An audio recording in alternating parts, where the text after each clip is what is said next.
Chief justice of India के court में एक शख्स अपना जूता उठाकर चीफ जस्टिस के कोर्ट में फेंकता है। मेरे भाई आप बताइए क्या हो रहा है?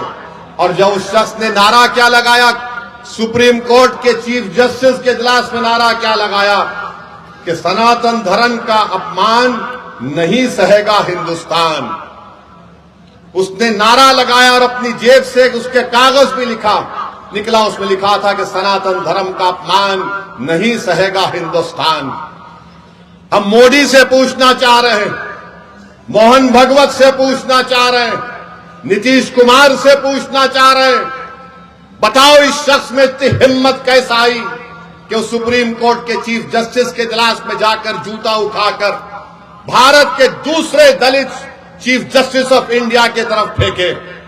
नरेंद्र मोदी 11 साल आपके प्रधानमंत्री की मौजूदगी में दिल्ली पुलिस 100 मोटर एक्शन ले सकती। और मैं आपको बता रहा हूं, देश को बता रहा हूं, जब हमारी संसद पार्लियामेंट में 2 नौजवान कूद गए संसद में, याद है? कूदे थे।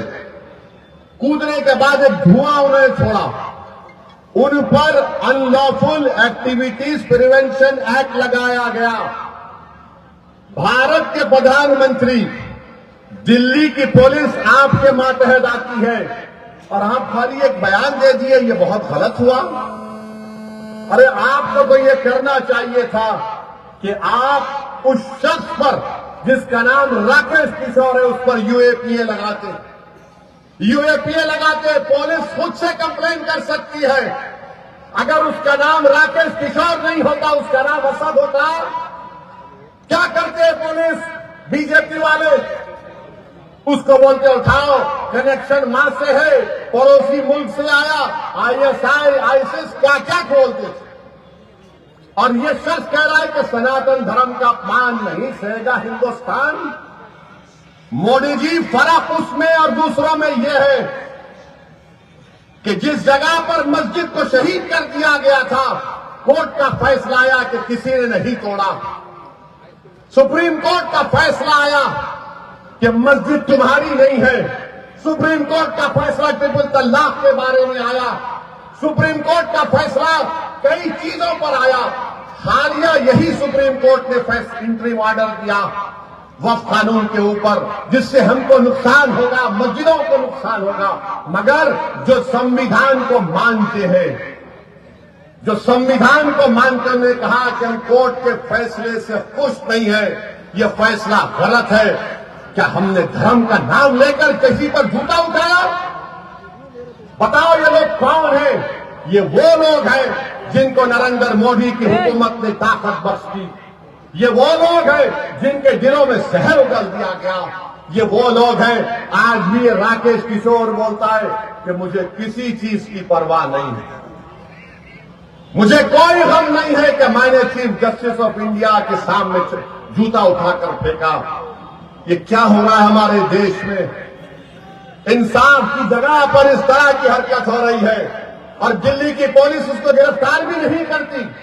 मुबारक हो तुम्हारी बहादुरी पर, मुबारक हो कि तुम खामोश बैठे हो।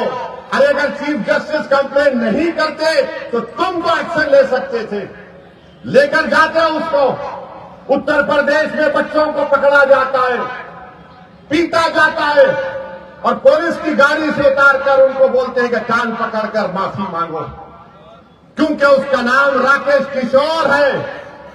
क्या तुम्हारा बाप लगता हो? तुम्हारा ससुरा लगता हो कि तुम उस पर केस नहीं बुक करते? और कोई पोस्टर उठाता है तो 1300 लोगों पे केस बुक हो जाता है, 40 गिरफ्तार हो जाते हैं।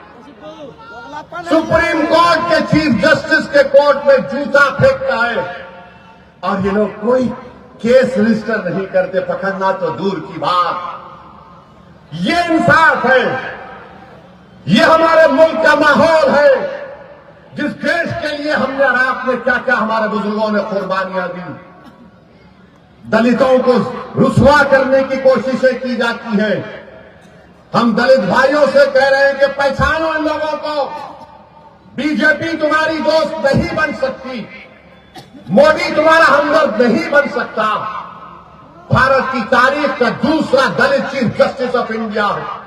ये चीफ जस्टिस ऑफ इंडिया के वालिद जो थे, उनके वालिद जब बाबा साहेब अम्बेडकर ने हिंदुइज्म को छोड़कर नागपुर में बौद्ध मजहब को इख्तियार किया तो इनके वालिद साथ थे बाबा साहेब अम्बेडकर के। मेरे भाई, ये हालात है वतन अजीज के।